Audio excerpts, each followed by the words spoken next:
Hallo Leute, es ist wieder mal Zeit für ein Zahnspangen-Update. Heute mal in einer anderen Location hier. Im Bad oben finde ich es ungemütlich und die Ausleuchtung ist auch doof, wenn es draußen dunkel ist, aber hier ist eine schöne Lampe. Also seht ihr mich gut.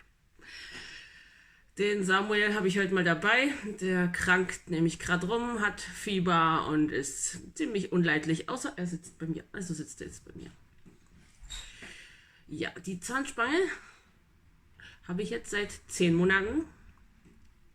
Es wird bald ein Jahr. Und ich habe ihn beim letzten Termin vor 2 Wochen gefragt, wie lange er denkt, dass ich die wohl noch brauche. Und da hat er die vage Antwort gegeben, zwischen 4 und 10 Monaten noch. Was heißt, dass ich zu meinem Geburtstag am 1.10. zahnspangenfrei sein könnte. Mit ziemlicher Wahrscheinlichkeit. Weil dann sind ja mehr als 10 Monate um. Also wenn nichts Unvorhergesehenes dazwischen kommt, könnte ich zu meinem Geburtstag zahnspangenfrei sein. Yeah. Ja, ansonsten beim letzten Termin war das übliche Prozedere. Dann macht er ja immer oben und unten die Bögen außen raus und wieder rein und wird vorher geputzt. Es kam eine neue Kette hier oben rein, wieder so eine tolle graue aus Amerika, so eine tolle Power Chain, die noch stärker ist. Da war rein sliverisch über diese graue tolle Kette. Geil. Unten ist jetzt wieder eine von 6 bis 6, wie es vorher schon war. Keine Ahnung, warum man zwischendurch mal, so ganz blicke ich nicht durch, aber ist egal.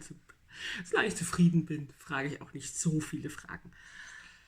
Ja, hier unten ist immer noch dieser eine Zahn, finde ich, der ist ein bisschen weit reingerutscht. Der kann noch ein bisschen, da ist noch eine Lücke hier, da, hier. Im Zuge dessen, dass der da gedreht wurde, ist der hier ein bisschen weit nach da gewandert. Ich hoffe, dass das sich noch, wird sich sicherlich noch normalisieren. Vor 3 Monaten oder so, also nach meinem letzten Video, war es plötzlich so, dass die Aufbauten hinten gestört haben. Also ich habe wieder Kopfschmerzen gekriegt, weil es wieder Kontakte gab, Frühkontakte. Und ich wieder dran rumfeilen musste. Und ich dachte erst, das lag daran, dass die 6er hinten nach vorn gekommen sind. Aber er meinte wohl, dass das nicht die 6er waren, die nach vorn gekommen sind. Also hier, da hinten die, hinter der Lücke. Der da. Und der da. Die müssen ja noch nach vorne geholt werden, aber sind noch nicht nach vorne geholt werden, sondern die werden erst nach vorne geholt, wenn die davor richtig ran sind. Also der 5er auf der Seite ist rangerückt. Ja, und hier,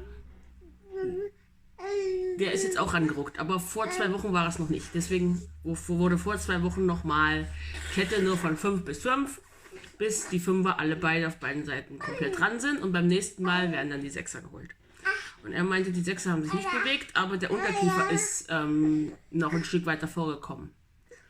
Und das merke ich auch. Also ich kaue jetzt schon in der neuen Bisslage quasi, also weiter vorne. Nicht mehr da hinten, wo ich ursprünglich meine Zähne hatte, sondern die sind ja jetzt weiter vorne. Und der Unterkiefer ist auch weiter vorne, also ich kaue jetzt gefühlt weiter vorne. Also ich merke auch die Entspannung, die ich ja vor der Behandlung nie hatte. Und ja, fühlt sich gut an. Fühlt sich echt gut an. Kann ich nicht meckern. Ja, und er meinte, beim nächsten Mal wird er wahrscheinlich auch die hinteren Aufbauten abmachen. Die braucht es dann wahrscheinlich nicht mehr. Also, da hinten ist ja sind 2 Aufbauten auf jeder Seite, auf dem 5er und auf dem 6er.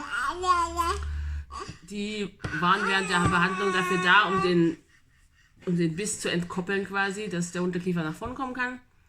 Und jetzt werden die so langsam zurückgebaut quasi. Und ich schleife die mir immer selber ein mit diesem Maniküre-Set. Ja, das Maniküre-Set, das könnte ich euch mal zeigen. Deshalb wurde ich nämlich gefragt, was genau das ist. So, der Samuel sitzt jetzt bei seiner Schwester, der war nicht mehr. Also, mein geheimnisvolles Maniküre-Set. Eigentlich eine Notlösung. Als ich nämlich die Aufbauten neu hatte und die das erste Mal Probleme gemacht hatten, habe ich verzweifelt nach einer Lösung gesucht. Eine Lösung, ohne dass ich jetzt 1,5 Stunden nach Heidelberg fahren muss. Und dann habe ich meinen Schrank durchsucht, wie ich das immer mache, wenn ich nach Lösungen suche. Dann gucke ich alles, was ich habe und mal gucken, was ich finde. Und da habe ich das gefunden. Stecker. Da. Das verwenden wir eigentlich nie für den Zweck, für den es eigentlich gedacht ist. Das ist nämlich dazu da, um sich die Fingernägel so schön zu polieren und die Hornhaut an den Füßen abzumachen und sowas. Und das dreht sich hier vorne, wenn man es einsteckt in die Steckdose. Jetzt steckt die Lampe in der Steckdose, jetzt kann ich es nicht einstecken. Sonst seht ihr mich nicht mehr. Naja, jedenfalls dreht sich das hier vorne. Es gibt da mehrere Aufsätze. Das ist so der, den ich meistens verwende und noch zwei andere, aber die sind schon recht abgeschliffen. Also der hier, der ist der aktuelle. Und dann gucke ich, wo es zu hoch ist, wo dieser Kontakt ist, der mich stört. Dann habe ich halt auch so einen Block. Ich habe das auch schon mal in irgendeinem Video gezeigt, aber da ich jetzt öfters gefragt werde, erkläre ich das nochmal. Habe ich hier so ein Stück Blaupapier, das habe ich schon ein paar Mal verwendet. Da beiße ich dann einfach drauf mit der Farbseite nach unten und dann sehe ich, wo der Kontakt ist, der am stärksten ist. Und dann mache ich das Ding an und es dauert eine Weile. Also der Zahnarzt ist definitiv schneller mit seinen Bohrer und es ist auch nicht so präzise, aber es ist präzise genug, dass ich die Stelle erwische und danach mein Biss okay ist und die Beschwerden verschwinden. Und das ist ja eigentlich alles, was ich will. Ja, damit mache ich das regelmäßig. Im Zuge dessen, dass sich der Biss verändert, immer mal wieder nötig.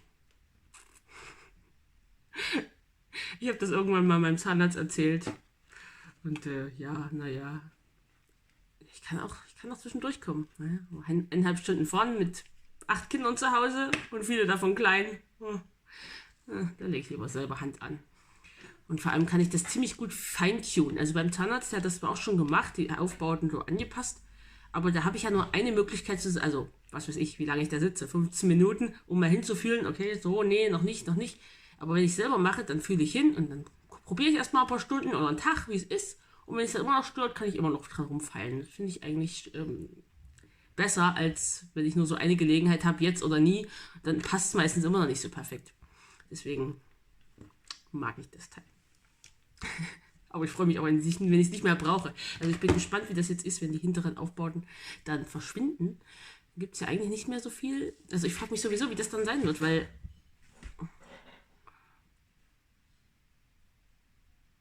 der vordere Aufbau bleibt ja dann und der zeigt genau also in die große Lücke rein. Aber der Sechser wird ja dann nach vorne gezogen, also wird der Sechser dann Kontakt zu dem unteren, vorderen Aufbau kriegen. Aber wie der dann da drüber wandert, wird bestimmt wieder das Ding zum Einsatz kommen müssen. Ja, nächster Termin ist Anfang Januar. Dann bin ich gespannt. Dann werden die hinteren nach vorne geholt. Das wird wieder eine Umstellung werden, wette ich. Aber es geht voran und ich bin mal gespannt, wie lange es noch dauert. Ob 4 Monate oder 6 Monate oder 12. 12 hoffentlich nicht. Aber es ist ein Ende absehbar. Das ist toll. Ja, ich danke euch fürs Zuschauen und dass ihr mir so treu folgt. Und ich wünsche euch ein schönes Weihnachtsfest und ein schönes neues Jahr. Und wir sehen uns dann im nächsten Jahr wieder.